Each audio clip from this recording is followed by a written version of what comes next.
தேனி மாவட்டத்தில் உள்ள முல்லை பெரியாறு அணையை கட்டி கொடுத்த பென்னி குயிக் பிறந்தநாள் விழா கோலாகலமாக கொண்டாடப்பட்டது.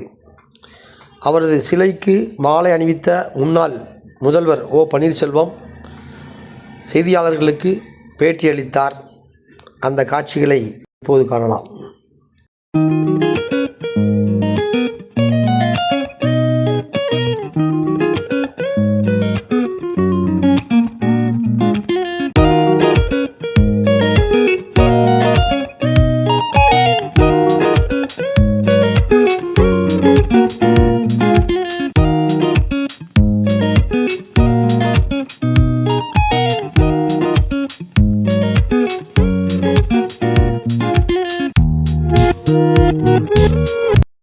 பென்னி குயிக் அவர்களுக்கு இந்த பகுதி மக்களுக்கு ஆற்றிய அருந்தொண்டை பாராட்டி நம்முடைய இதயம் டாக்டர் புரட்சி தலைவி மாண்புமிகு அம்மா அவர்கள் அவர் புகழ் என்றென்றும் நிலைத்து நிற்பதற்கு ஒரு மிகப்பெரிய மணிமண்டபத்தினை இங்கு நிறுவினார்கள் என்பதையும், தேனி மாநகரில்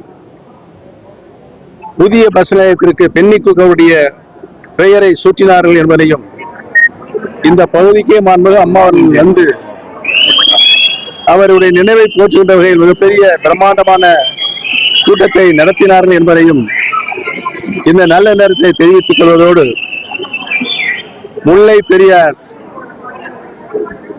அணைக்கட்டுடைய மொத்த உயரம் 152 அடி என்ற நிலையில் தான் பென்னி குயிக் அவர்கள் இந்த அணையை கட்டி முடித்தார்கள்.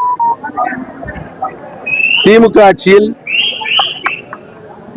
பராமரிப்பு பணிகளுக்காக அதனுடைய உயரத்தினை 136 அடியாக நிலைநிறுத்தி மாண்புமிகு அம்மா அவர்கள் அதனை புரிந்து கொண்டு முல்லை பெரியார் அணையினுடைய அனைத்து பராமரிப்பு பணிகளையும் மாண்புமிகு அம்மா அவர்கள் ஆட்சி காலத்தில் செய்து முடித்தார்கள் என்பதை நான் இங்கே நினைவு கடமைப்பட்டிருக்கிறேன். மாண்புமிகு அம்மா அவர்கள் அந்த அணையை மீண்டும் பலப்படுத்தியதன் விளைவாக இந்த அணை எந்த நிலையிலும் இந்த பகுதியில் பூகம்பம் ஏற்பட்டாலும் அணைக்கு எந்த சேதமும் ஏற்படாது என்ற நிலையை மாண்புமிகு அம்மா அவர்கள் உருவாக்கி தந்தார்கள் என்பதனை இந்த நல்ல நேரத்தில் நான் நினைவுற கடமைப்பட்டிருக்கிறேன். ஆக பென்னி குயிக் அவர்கள் அணையை கட்டினார்கள். மாண்புமிகு அம்மா அவர்கள் மீண்டும் அதனுடைய உயரத்தை 136 142 அடியாக உயர்த்துவதற்கும், அதில் அருகாமையில் இருக்கின்ற மண்ணணையை பலப்படுத்துவதற்கும், மண்ணணையை பலப்படுத்தியதற்கு பின்னால் மீண்டும் அதனுடைய முழு உயரமான 152 அடியாக தேக்கிக் கொள்ளலாம் என்ற வரலாற்று சிறப்புமிக்க தீர்ப்பினை மாண்புமிகு அம்மா உச்ச நீதிமன்றத்தின் மூலமாக பெற்று தந்தார்கள் என்பதுதான் வரலாறு. ஆக புதிய வரலாறை உருவாக்கியிருந்த மாண்புமிகு அம்மா அவர்களுக்கு நன்றி செலுத்துகின்ற விழாவாகவும் இந்த விழா இன்றைக்கு தமிழக மக்களால் போற்றி புகழப்படுகிறது என்பதை நான் தெரிவித்துக் கொள்கிறேன்.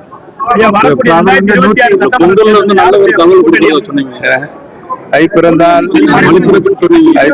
வழி பிறக்கும். இன்றைக்குதான் பிறந்திருக்கு.